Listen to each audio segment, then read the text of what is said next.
Сәлеметсіздер ме оқушылар? Бүгін біз сіздермен 5 сынып БЖБ-сының екінші нұсқасын талдайтын боламыз. Бірінші есебі. 15, 21, 25, 52, 50 сандарынан 5-ке еселік санды табыңыз дейді. 5-ке еселік сан дегеніміз осы қатардағы сандардың қайсы 5-ке бөлінеді. Ол бізде 15 бөлінеді 5-ке, және 25 бөлінеді 5-ке, және 50 сандары бөлінеді 5-ке. Келесі есінде жүздің бөлгіштері, яғни 100 санына қай сандар бөлінеді? Ол бізде 25 бөлінеді және 50 саны бөлінеді екен. Келесі F-те 52 санын бөлгіштері болмайтын сандарды жазыңыз. Яғни 52 саны бөлінбейтін сандар. Ол бізде 15, 21 саны бөлінбейді, 25 саны және 50 сандар бөлінбейді екен. Келесі екінші есебіміз 3 метр мата сатып алынды. Оның құны 702 теңге болуы мүмкін бе? Жауабын түсіндіріңіздер дейді. Әрбір метрі қанша теңге білу үшін біз 702 санын 3-ке бөлуіміз керек. Сонда 702 саны 3-ке бөлінетін білу үшін әрбір тізбектелген сандардың қосындысын 3-ке бөліп көреміз. Яғни 9-ға тең 9 саны бізде 3-ке бөлінеді.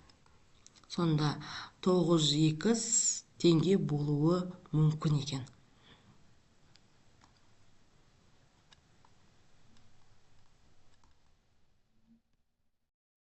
Келесі үшінші есебіміз амалды орындамай-ақ анықтаңыз дейді.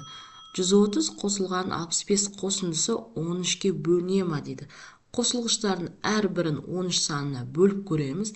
Егер бөлінсе, ол қосынды бөлінеді екен. Сонда 130-ды бөлеміз 13-ке, нәтижесі тең болады 10-ға. Яғни 65 санында 13-ке бөліп көрейік.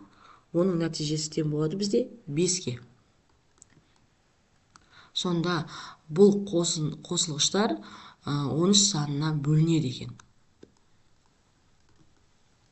Яғни әрбір бөлінсе, бұл қосылғыш бөлінеді екен. Енді екіншісінде дысында 55 көбейтілген 41 саны 11-ге бөліне ме дейді.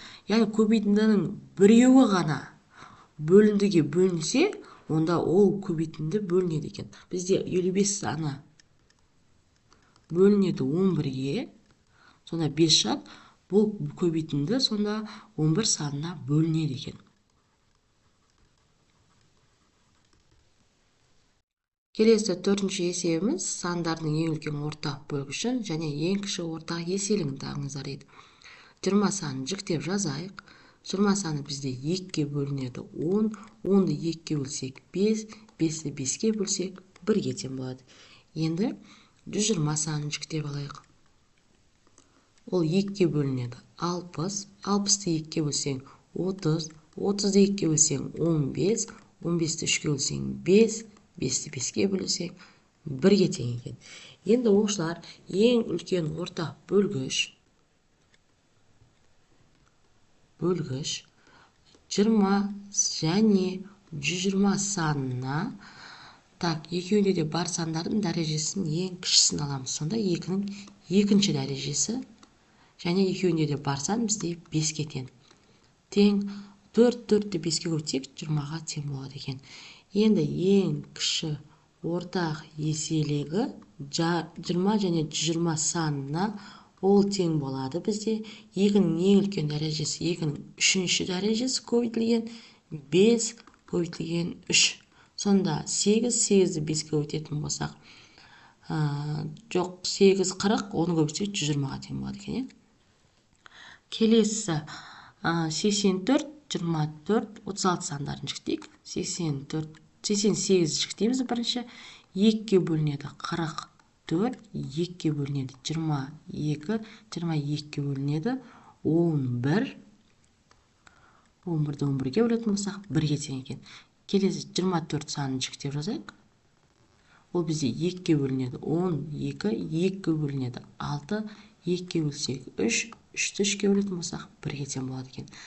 Келесі 36 санын жіктейміз. 36 2-ке бөлінеді. 18 18 2-ке бөлінеді. 9 9 саны 3-ке бөлінеді. 3 3-ті 3-ке бөлетін болсақ 1-ге тең екен. Енді ең үлкен ортақ бөлгіш бізде 88, 24 және 36 санына. Үшеуінде де бар санның ең кіші дәрежесін аламыз. Ол бізде 2-нің екінші дәрежесі. Ол тең 4-ке. Енді ең кіші ортақ еселік 88, 24 және 36 сандарына. Ол бізде 2-нің үшінші дәрежесін аламыз. Және 11-ді алады екенбіз.